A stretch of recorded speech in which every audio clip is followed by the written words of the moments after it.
In his lifetime, Charlie Chaplin would explain his reluctance to allow people on his set or to share his working secrets by saying, if people know how it's done, all the magic goes. Perhaps a truer reason was that he himself came more and more to feel that he was unable to unveil the mysteries of his creation, simply because the essential part of the mysteries remained veiled for him also.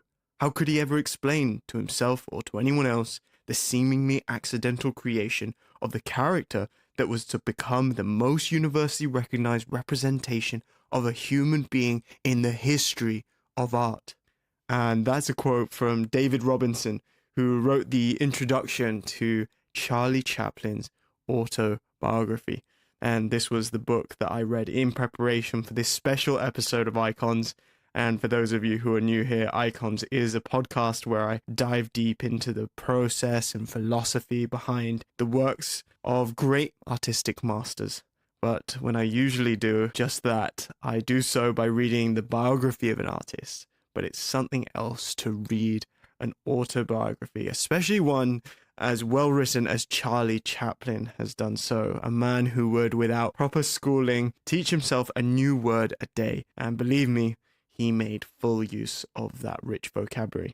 Whilst the introduction notes Charlie's inability to speak to exactly how enormous an impact he had on both comedy and film, his attempt is wonderful and carries with it a masterclass of insights for any creative. I am very excited about this episode. I think it's the one that's got the most packed in insights in terms of creative process. So for those of you who really listen to Icons for exactly that, you're going to get a lot from this. That being said, I admittedly knew very little about Charlie Chaplin until I read this.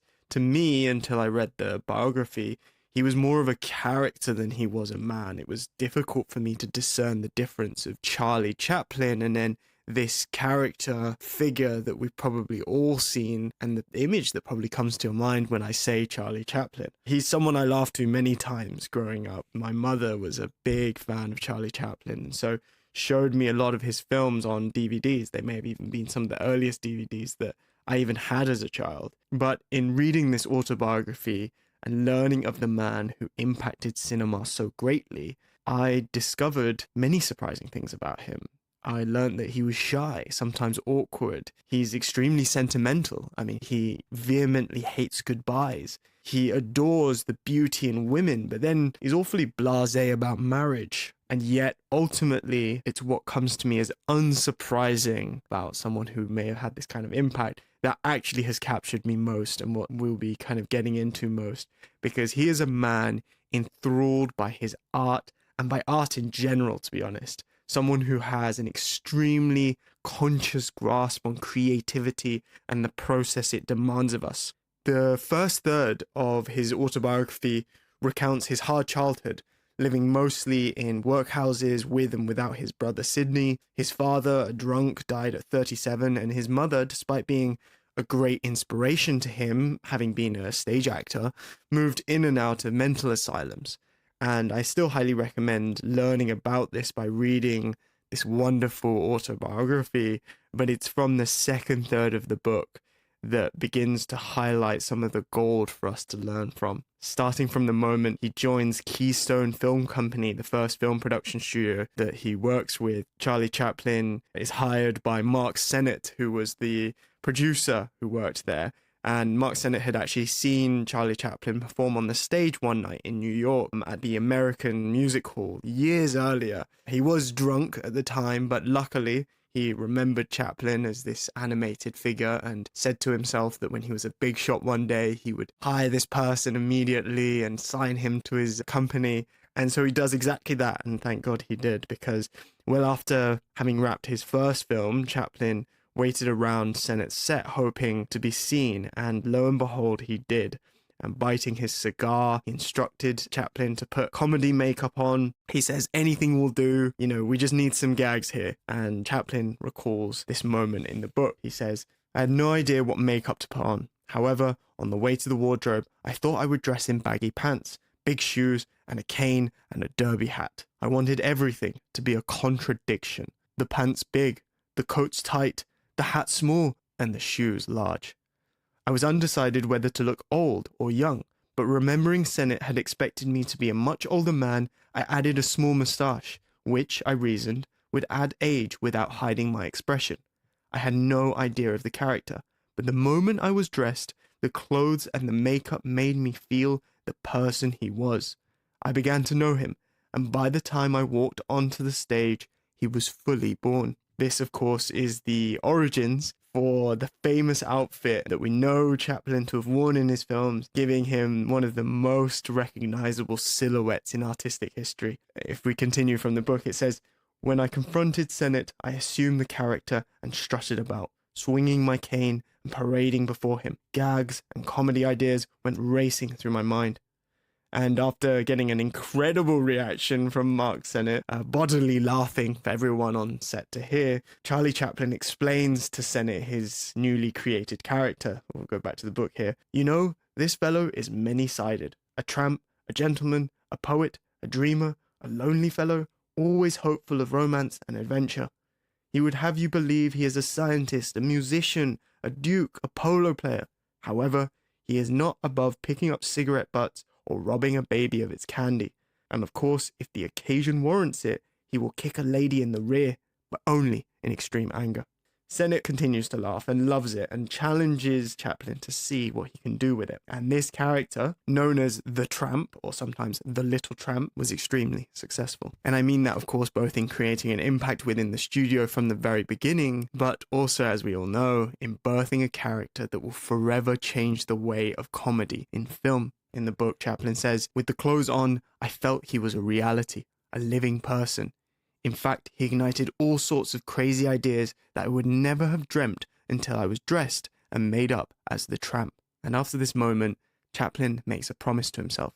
He says, "As the clothes had imbued me with the character, I then and there decided I would keep this costume, whatever happened." And with that, let's begin this episode of Icons, where we'll explore the creative lessons bred from studying the exploding comedic artist, Charlie Chaplin. And seriously, there are so many incredible lessons for any creative. And in this episode, we'll cover his high standard of work and his desire to do everything himself, how he added additional dimensions beyond comedy to his art, the Russian and Italian artists that moved him, how he managed to be so incredibly productive. You'll be shocked when you find out how many films he's made, by the way. How he got his ideas, his thoughts on acting and what any artist can learn from it, and how he tackles creative problems. And as always, all the art I mentioned throughout the episode is listed in the description, so there's no need to frantically Google everything as you listen to this.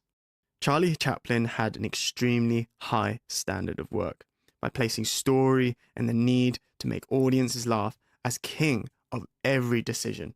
You know, he realized that not everyone had this as their priority, and he seeks out the ability to have more creative control and to do everything himself because of this. So before that fateful day where Chaplin first puts on his costume that would define his image, as we mentioned earlier, Chaplin's first film role actually came from working with Keystone's top director, Henry Lerman, who heard Charlie Chaplin play a newspaper reporter. And as it was Chaplin's first time working with Keystone, he was eager to impress. He says, "I was anxious to make suggestions. This was where I created antagonism with Lerman. In a scene in which I had an interview with an editor of a newspaper, I crammed in every conceivable gag I could think of, even suggesting business for others in the cast. Although the picture was completed in 3 days, I thought we contrived some very funny gags. But when I saw the finished film, it broke my heart, for the cutter had butchered it beyond recognition, cutting in the middle of all my funny business. I was bewildered and wondered why they had done this." There are numerous moments like this, by the way, when Charlie Chaplin's comedic acts are cut from Lerman's films.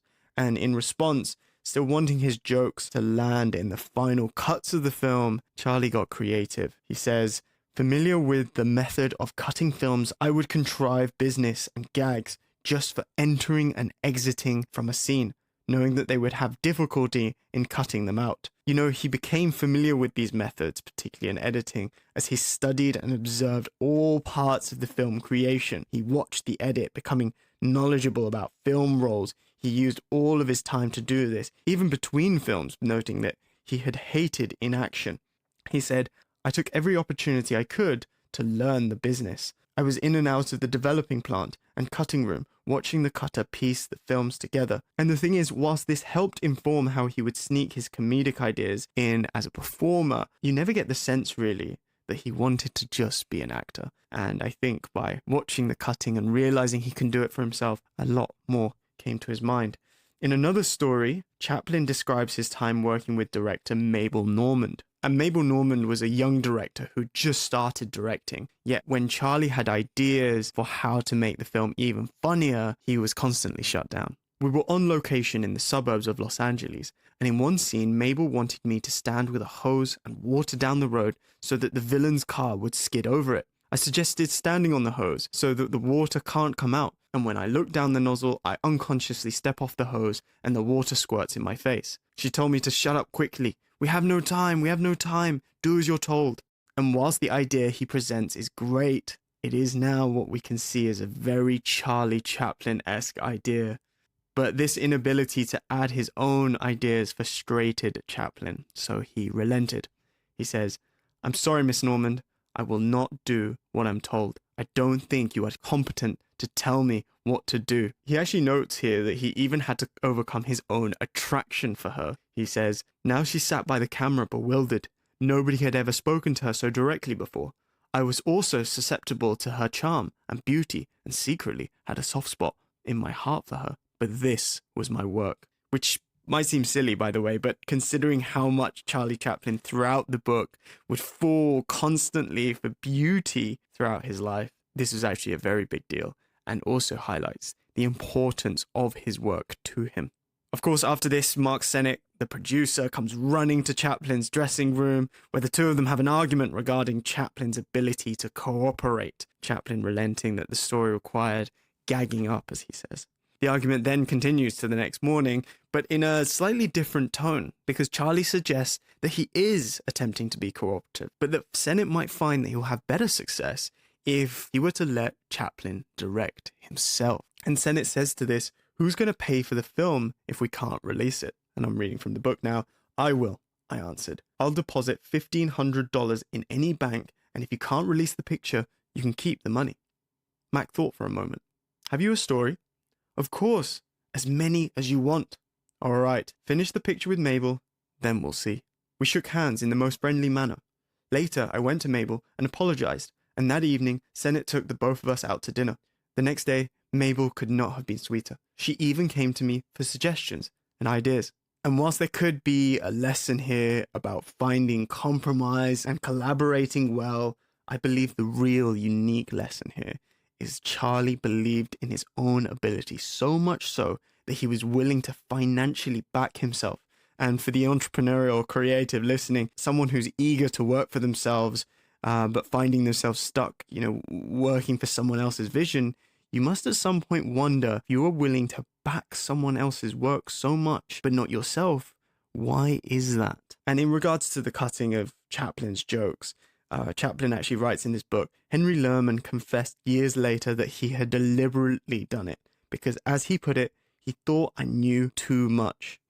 And although we learnt that ultimately it goes well for Chaplin, this moment is evidence that Chaplin broke a fundamental law of working with others, and this law would be captured by author Robert Greene, who in his book, The 48 Laws of Power, notes that we should be very wary of appearing better than those whom we work for. I've noted here that Greene writes, everyone has insecurities. Even when you show yourself in the world and display your talents, you naturally stir up all kinds of resentment, envy, and other manifestations of insecurity.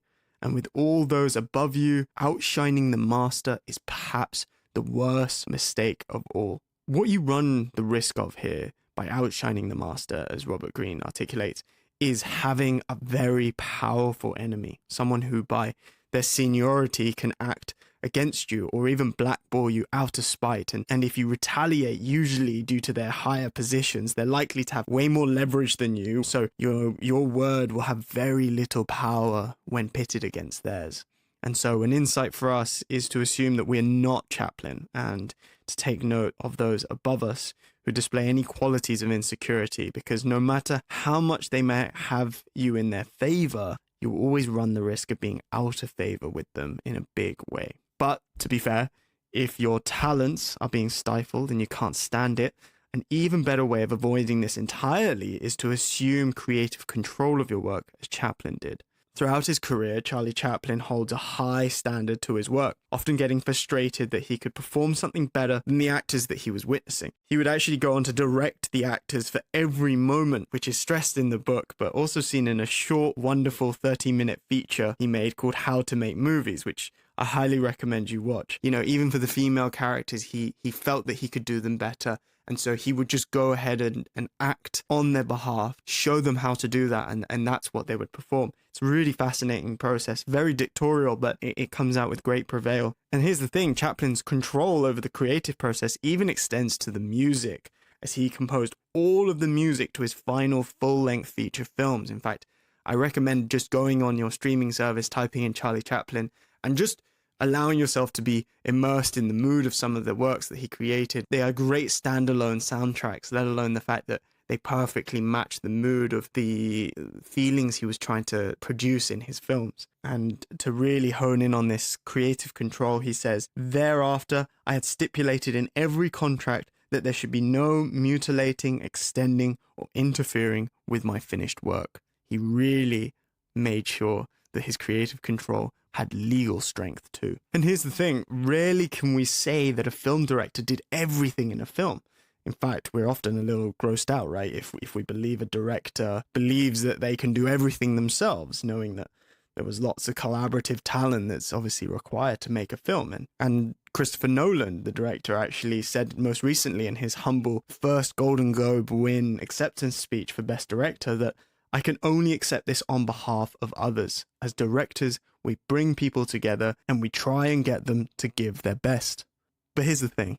With Charlie Chaplin, I think it's different. This man came up with the ideas, wrote the scripts, at some point even financed entire studios to be made. He did the placement for camera, he acted, he helped other actors perform, edited, and even composed the music for his films.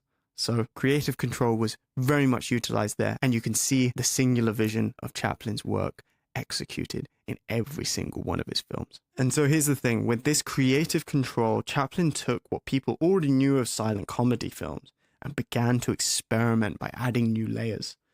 Whilst working at the Keystone Film Company, Chaplin notes discovering his desire to do so. He says, "I can trace the first prompting of my desire to add another dimension to my films besides that of comedy. I was playing in a picture called The New Janitor, in a scene in which the manager of the office fires me. In pleading with him to take pity on me and let me retain my job, I started to pantomime, appealing that I had a large family of little children. Although I was enacting mock sentiment, Dorothy Davenport, an old actress, was on the sidelines watching the scene, and during rehearsals I looked up and to my surprise found her in tears.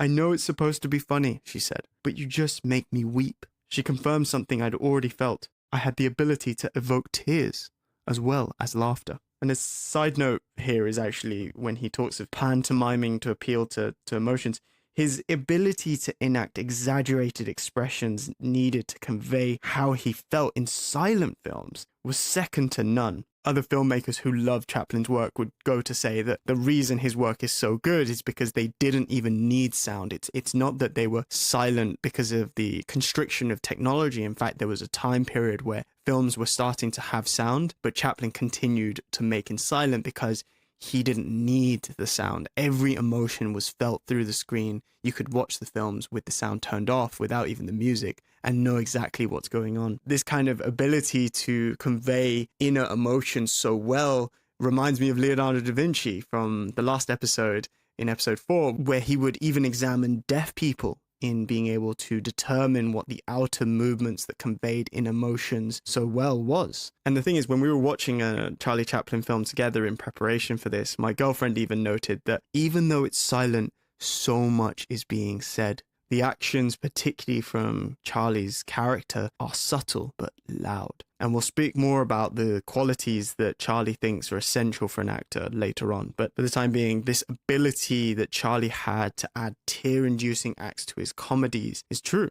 Ultimately, it's what allowed Charlie Chaplin, in my eyes, to move beyond creating comedy to creating true art. His ability to create deeply sympathetic characters that could move audiences was a very unique thing at the time and really went to change the genre. Whether it's in The Kid, which is a wonderful film where the tramp character takes on a young orphan to keep him out of a life in the orphanage, or City Lights, where he befriends a blind flower girl and goes through a journey with many obstacles to make money as he pays for a rent or helps pay for her eye surgery, restoring her vision, only to have sacrificed his selfish desire to keep up the illusion that he was a rich man worth dating whilst the girl was blind. This results, by the way, in a beautifully rich and yet ultimately heartbreaking expression on Chaplin's tramp that ends the film magically. So highly recommend watching City Lights. But there is this account of the debate he has with an author and the short story writer Governor Morris, or Govey, as Chaplin would call him in the book. The debate prompted by the fact that Govey stated that the feature film The Kid that Chaplin was working on would not work, saying that the form should be pure, either slapstick or drama, stating that Chaplin couldn't mix them. But Chaplin, to this, says to Govey, as we've got here in the book, the transition from slapstick to sentiment was a matter of feeling and discretion in arranging sequences. And Chaplin continues to say, I argued that the form happened after one had created it, that if the artist thought of a world and sincerely believed in it, no matter what the admixture was, it would be convincing. I love this. The crafter of the art, if believing in their own vision enough, can kind of find and create a piece with whatever mixture they want. I love that. And today we know that blending and mixing of genres and seemingly separate emotions is something that allows artists often to transcend their genre. I immediately here think of artists like Kendrick Lamar or Childish Gambino or Quentin Tarantino. You know, these are all people who did exactly that. And even in the realm of sentimentality within comedy, not only is that true of Chaplin's later films, but this is also true of the contemporaries, the modern contemporaries like Rowan Atkinson's Mr. Bean. So an insight for us here is don't fear mixing unusual combinations. And if you think that comedy and heart isn't an unusual combination, remember that's only the case now because Charlie Chaplin made it so. But where does this desire, this want to make films better than we knew them to be come from? And where does it continue to arise as Chaplin continues his career? Because his work only gets better. It's likely that from reading this book, it came from the fact that he admired emotional depth in the art that was not his own. And I love reading each account in the book that has him speaking about an artist or a performance that he adores, because there's lots of them. And I'll read you a few examples. You know, at one point he's talking about the art of Russian ballet dancer Anna Pavlova. And I'll read you this. He says, "The sublime is rare in any vocational art. And Pavlova was one of those rare artists who had it. She never failed to affect me profoundly. Her art, although brilliant, had a quality pale and luminous, as delicate as a white rose petal. As she danced, every movement was the center of gravity. The moment she made her entrance, no matter how gay or winsome she was, I wanted to weep." In another account, he's talking about another Russian ballet dancer, Vaslav Nijinsky, and he says, "The moment he appeared, I was electrified. I had seen few geniuses in the world, and Nijinsky was one of them. He was hypnotic, godlike, his somberness suggesting moods of other worlds. Every movement was poetry, every leap a flight into strange fancy." But my favorite account is when Charlie Chaplin talks about an Italian actress, Eleonora Ducci, mostly known as Ducci. And Charlie here speaks in depth about a stage performance he saw her give, where he first notes actually an incredible performance from a younger male Italian actor who he says is able to hold the center of the stage magnificently, before following up with, how could Ducci excel this young man's remarkable performance, I wondered. Then, from extreme left upstage, Ducci unobtrusively entered from the archway. She paused behind a basket of white chrysanthemums that stood on a grand piano and began quietly rearranging them. A murmur went through the house, and my attention immediately left the young actor and centered on Ducci. She looked neither at the young actor nor at any other actors, but continued quietly arranging the flowers and adding others which she had brought with her. When she finished, she slowly walked diagonally downstage and sat in an armchair by the fireplace and looked into the fire. Once, and only once, did she look up at the young man, and all the wisdom and hurt of humanity was in that look. After his impassioned address, she spoke calmly as she looked into the fire. Her delivery had not the usual histrionics. Her voice instead came from the embers of tragic passion. I did not understand a word, but I realized I was in the presence of the greatest actress I had ever seen. Wow. Wow. I love it. I love this account so much. I love that phrase. Her voice instead came from the embers of tragic passion. I think there's something powerful captured there. But there's something in the performance that has subtlety that Chaplin actually admires and is ultimately drawn to, and in realizing that perhaps this was the greatest performance he'd ever seen. I love that as well.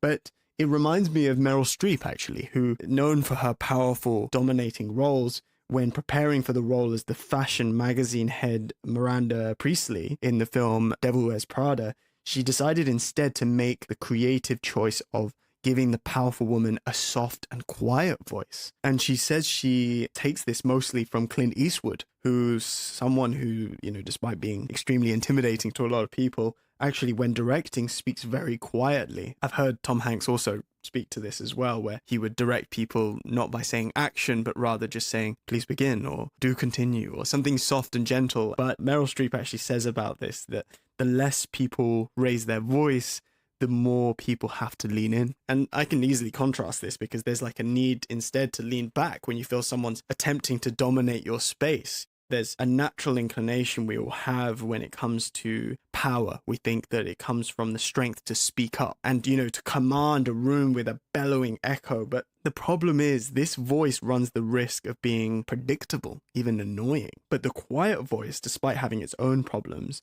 never runs the same risk.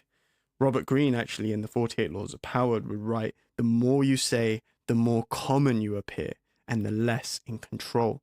Powerful people impress and intimidate by saying less.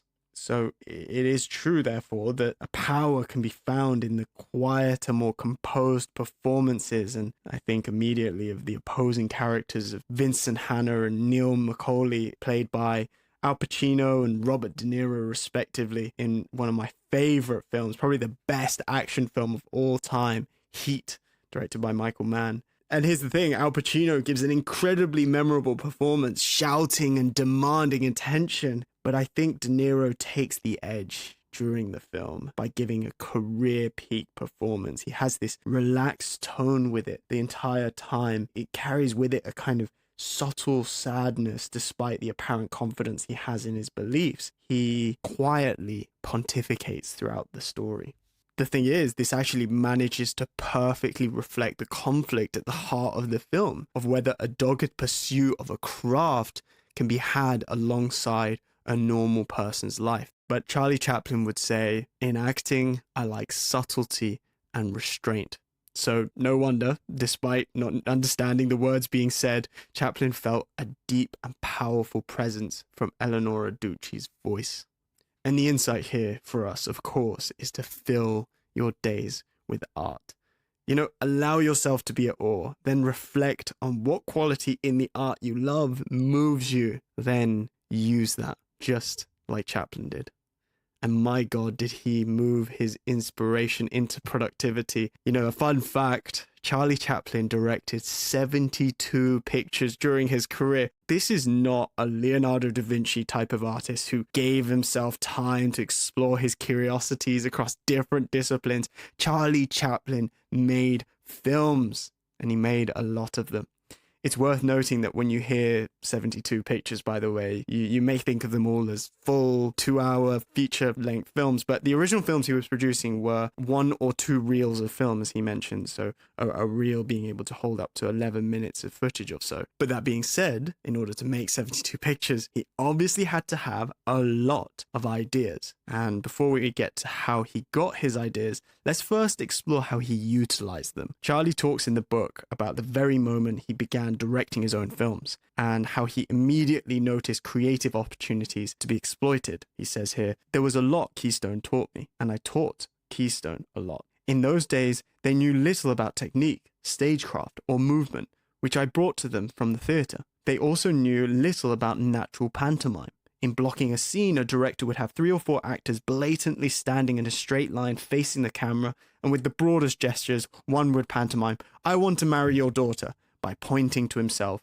then his ring finger, then to the girl. Their miming dealt with little subtlety, which we know is very important to him, or effectiveness, so I stood out in contrast. In those early movies, I knew I had many advantages, and that like a geologist, I was entering a rich, unexplored field. This is beautiful. I love this. I would say, though, that this was unlikely to be simply a lack of competence from everyone working at Keystone, but rather a product of the imaginative eye that Chaplin had. This was an eye that, as we learned earlier, was at awe of masterworks, and because of this inspired nature, he could feel that there was more potential wanting to be uncovered.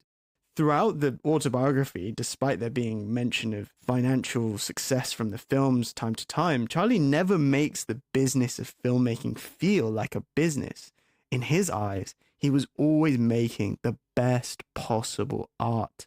And the thing is, even directing wasn't necessarily about being in control for control's sake or for the financial gain, but for the exciting, uncapped nature of being able to express his ideas in their most unfiltered form. In his own words, "I suppose that was the most exhilarating period of my career.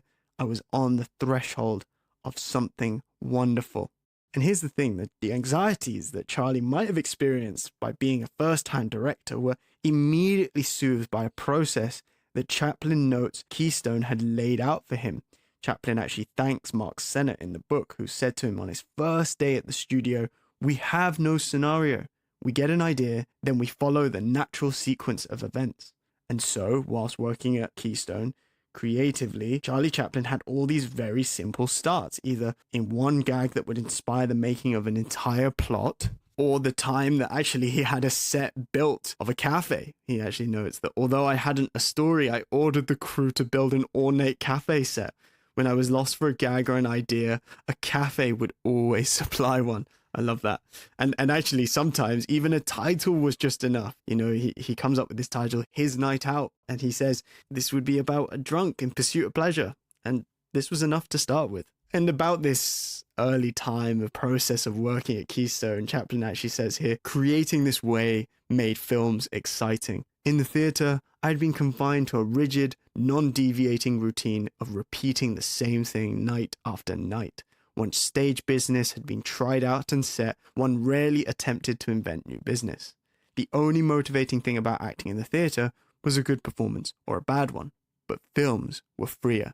They gave me a sense of adventure." And this last line in particular reminds me of the moment that Anthony Bourdain in the 3rd episode of Icons found creative freedom and expression in making TV, where his producing partner, Chris Collins, speaks of him beginning to understand, I can actually have fun with this. I can do something that has meaning. And Bourdain would actually start to call the art of filmmaking something that originally he thought he would hate, but eventually ended up loving, a big crayon box. And this process, by the way, of having one idea and just allowing a film to kind of come out of it, it feels too simple, right? And I thought so too when I was first reading this. But here's the thing.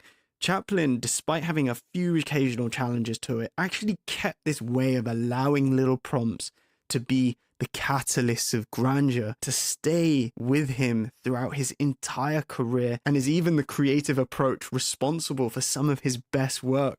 In completing one of his masterpieces, The Kid, the film that I mentioned earlier, Charlie Chaplin found himself in what he called a state of quiet desperation. So at this point, he wanders through the property room, the prop room, if you will, in the studio he was working at, looking through old props in hopes of finding something that might give him an idea.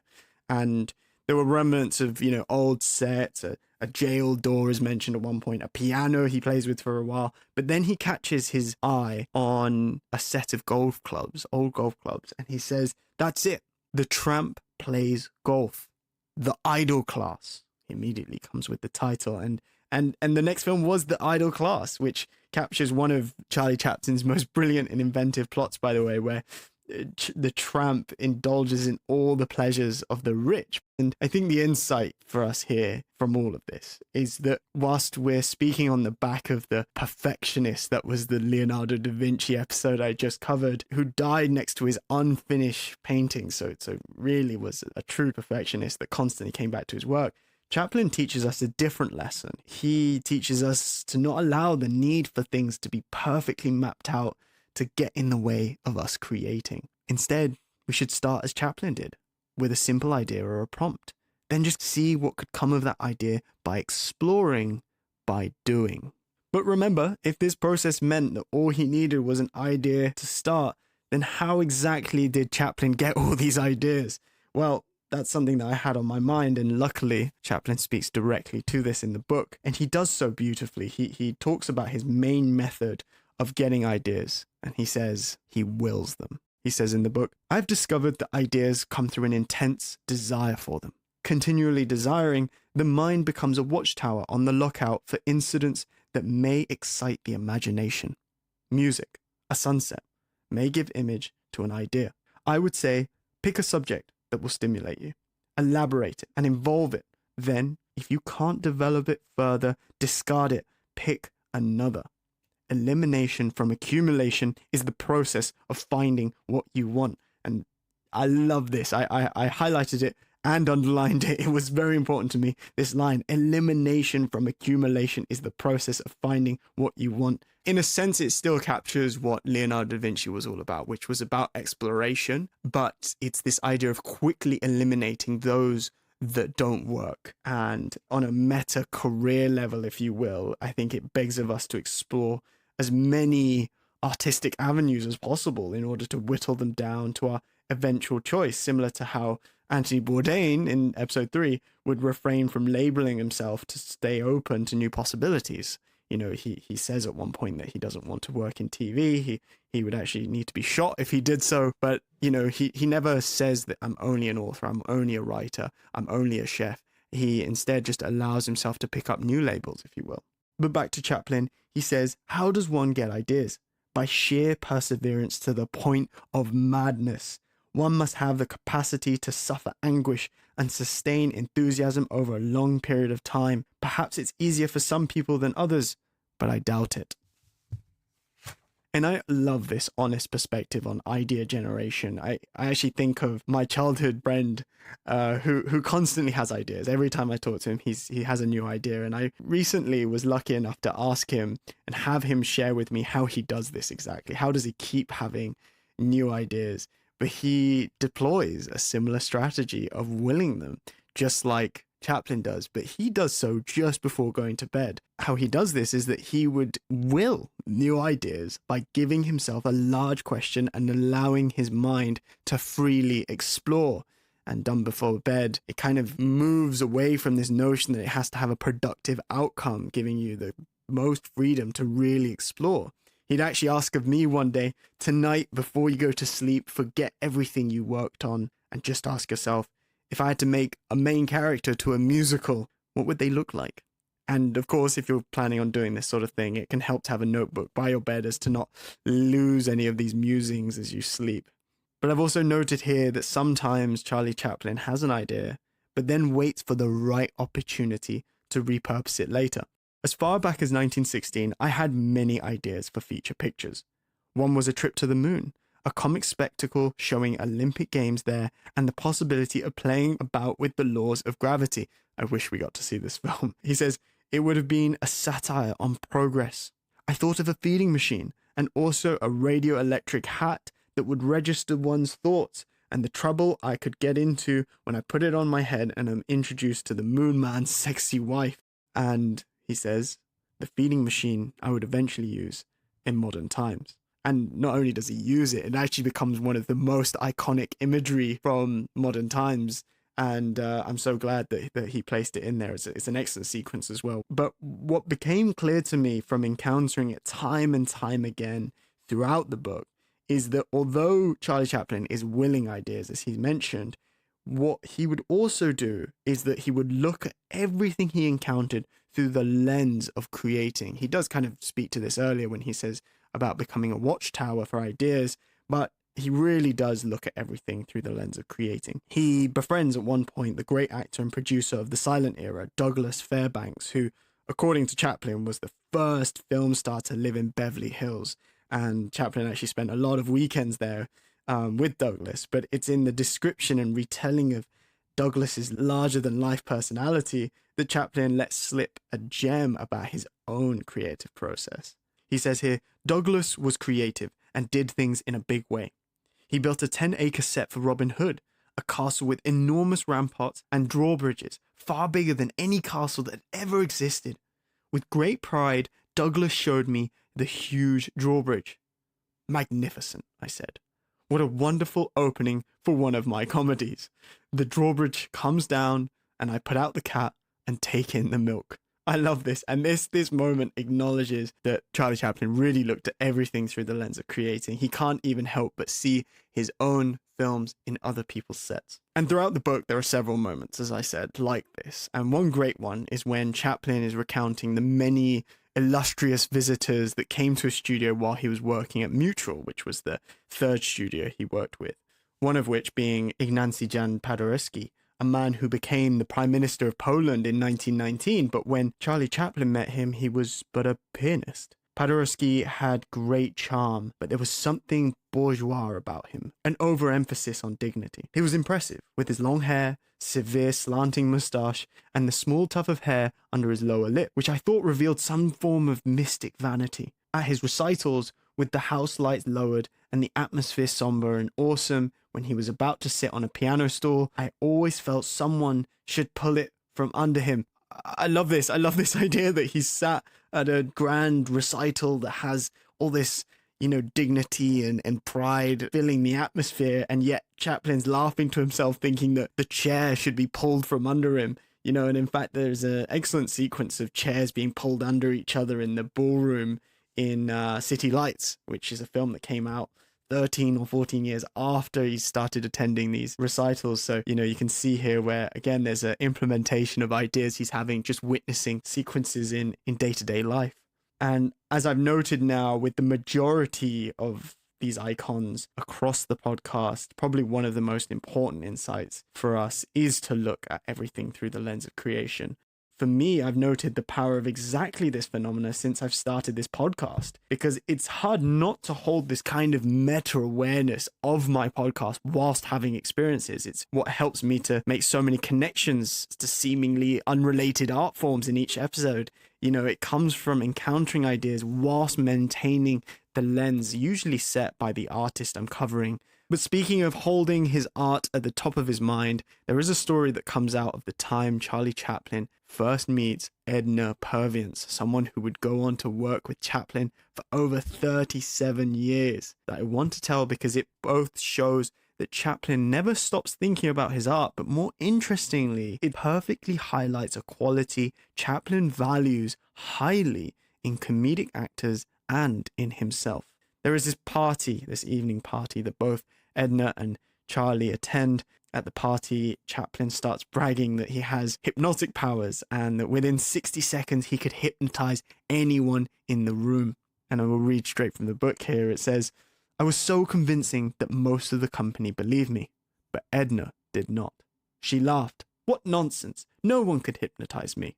You, I said, are the perfect subject. I bet you $10 that I'll put you to sleep in 60 seconds. All right, said Edna. I'll bet. Now, if you're not well afterwards, don't blame me for it. Of course, it will be nothing serious. I tried to scare her into backing out, but she was resolute. One woman begged for her not to allow it. You're very foolish, she said. But the bet still goes, Edna said quietly. Very well, I answered. I want you to stand with your back firmly against the wall, away from everybody, so I can get your undivided attention. She obeyed, smiling superciliously. By this time, everybody in the room was interested. Somebody watch the time, I said. Remember, said Edna, you're to put me to sleep in 60 seconds. Go, said the timekeeper. Immediately, I made 2 or 3 dramatic passes, staring intensely into her eyes. Then I came near to her face and whispered so that nobody else could hear, Fake it. and made passes saying, "You will be unconscious, you are unconscious, unconscious." Then I drew back, and she began to stagger. Quickly, I caught her in my arms. Two of the onlookers screamed, "Quick!" I said. "Someone help me to put her on the couch." When she came to, she feigned bewilderment and said that she felt tired. It's this next bit I love. Although she could have easily won her argument and proved to all those present that she had a point, she generously relinquished her triumph for the sake of a good joke. This won her my esteem and affection and convinced me that she had a sense of humor. I love this story, and this quality to relinquish whatever she needed for the sake of a good joke and a convincing story is exactly the one that Chaplin admires in Edna. And it's the quality that makes her the leading woman for the long 37 years that they worked together. But I think this quality is also something that Chaplin holds for himself, perhaps in the moment recognizing that the art of a comedic actor is to hold themselves extremely seriously. Chaplin would say, in all comedy business, an attitude is most important. I forgot who said it now, but there is an actor who I remember in an interview once said that there should be no difference between how an actor plays a serious role and how they should play a comedic role. And that a character in a comedy should never know that they're in a comedy. They should believe what they say fully, just as though they're in a drama. And Chaplin was a man who did this extremely well. And there is more we can learn about Chaplin's view on acting. In fact, there's some very profound ideas here. There's a story he talks about when directing the then 6-year-old Jackie Coogan for the film The Kid, the one that I mentioned earlier. And he says here, of course, not all the scenes were easily accomplished. The simpler ones often gave him, Jackie Coogan, trouble, as simple scenes do. I once wanted him to swing naturally on a door, but having nothing else on his mind, he became self-conscious, so we gave it up. It is difficult to act naturally if no activity is going on in the mind. Listening on the stage is difficult. The amateur is inclined to be over-attentive. As long as Jackie's mind was at work, he was superb. He notes here that overthinking, over-consideration gets in the way of flow, that someone should only be thinking about the performance as opposed to everything around the performance, if you will. And so an insight for us is to think about this in whatever domain of work we might be in. So for writers, a blank page can often cause this kind of thinking. You know, you awake early in the morning to write, you had all these grand ambitions the night before about the amazing piece you were going to put together, and yet on the day, nothing. You can tell I've had this experience a number of times. It's almost like everything is both too exciting and too intimidating. And for those overthinking writers, the best advice is to do morning pages practice. This is inspired by Julia Cameron, who preaches that artists should commit to writing 3 pages of longhand stream of consciousness writing before writing anything seriously. This is effectively to make sure that the first thing you write that day isn't the thing that you consider to be serious. This is probably what intimidates us by looking at that blank page. And I would say the same goes for speakers. If you're podcaster like myself or an actor who's about to speak, don't let the serious thing be the first words you speak that day. Strike up a conversation with your roommate or speak to a loved one on the phone. If you don't have someone immediately available, say you're doing this early in the morning, then send someone a voice note. You know, regardless of the method, give a lower barrier and get the vocal cords warmed up. But more importantly, use these practices to get out of the self-conscious mind that doesn't know if the left foot should go in front of the right foot, and instead get in touch with flow and start running. Chaplin would actually continue in a similar vein when he speaks more broadly about directing actors, when he says, in handling actors in a scene, psychology is most helpful. For instance, a member of the cast may join the company in the middle of a production. Although an excellent actor, he may be nervous in his new surroundings. This is where a director's humility can be very helpful, as I've often found under these circumstances. Although knowing what I wanted, I would take the new member aside and confide in him that I was tired, worried, and at a loss to know what to do with the scene. Very soon, he would forget his own nervousness and try to help me, and I would get a good performance out of him. Someone said that the art of acting is relaxing.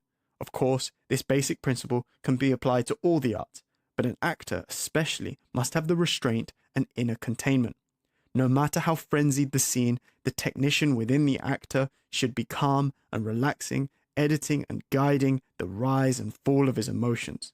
The outer man excited, the inner controlled. I abhor dramatic schools that indulge in reflections and introspections to evoke the right emotions.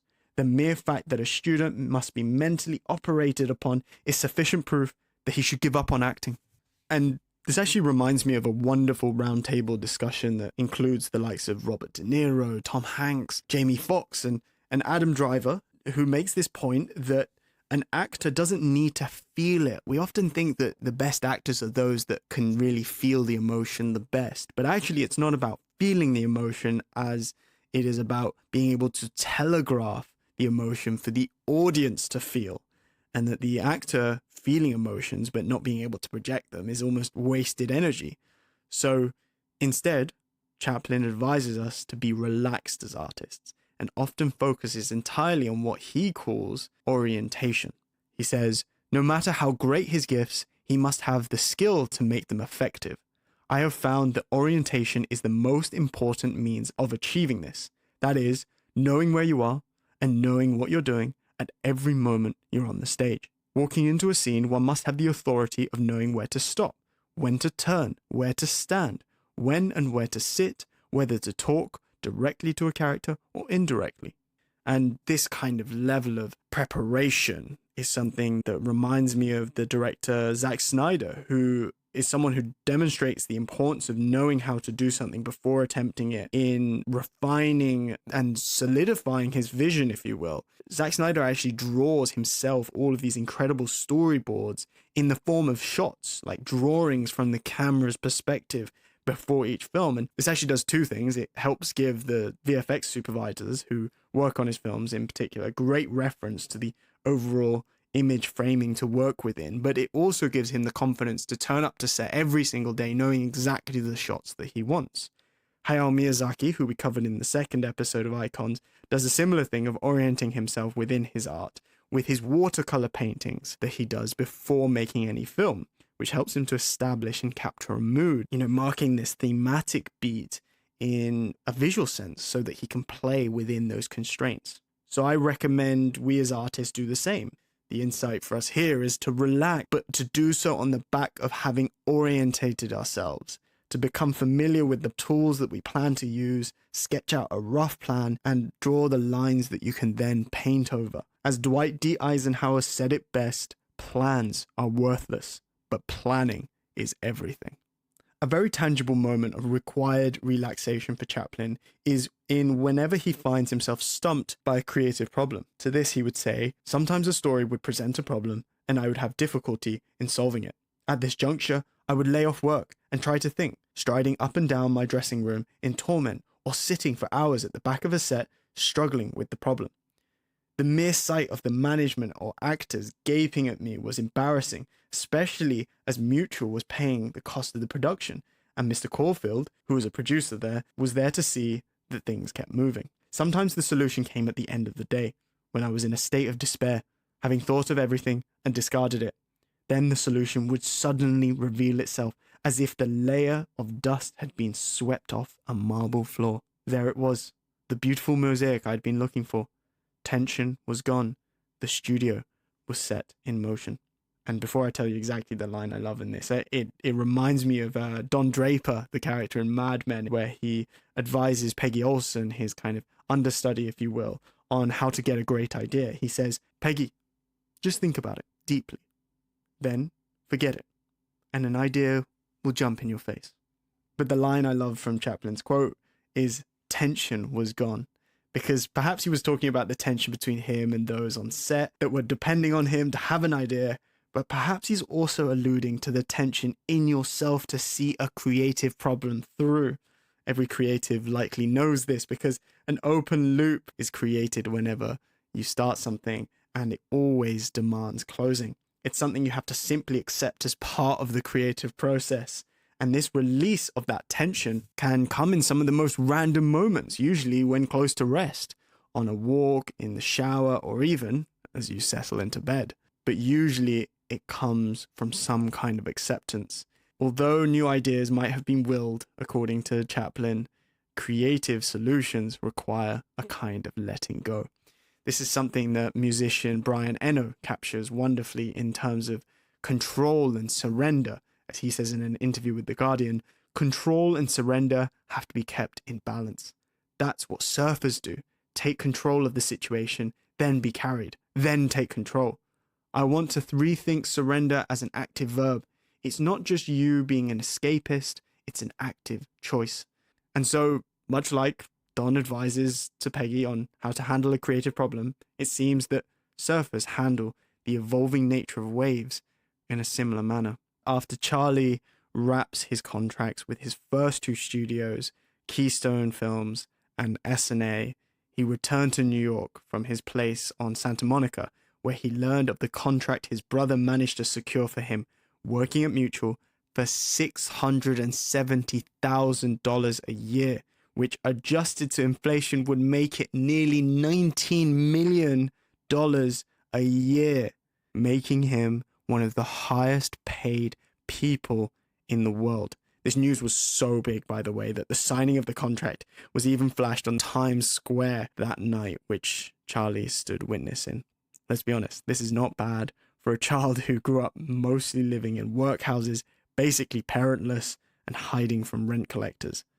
And yet, of this time, Chaplin recounts his state of mind. He said, "Now I am alone. That afternoon, I walked the streets and looked into shop windows and paused aimlessly on street corners. Now what happens to me?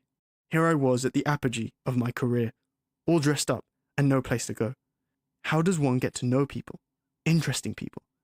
It seemed that everybody knew me, but I knew no one. I became introspective, full of self-pity, and a spell of melancholy beset me.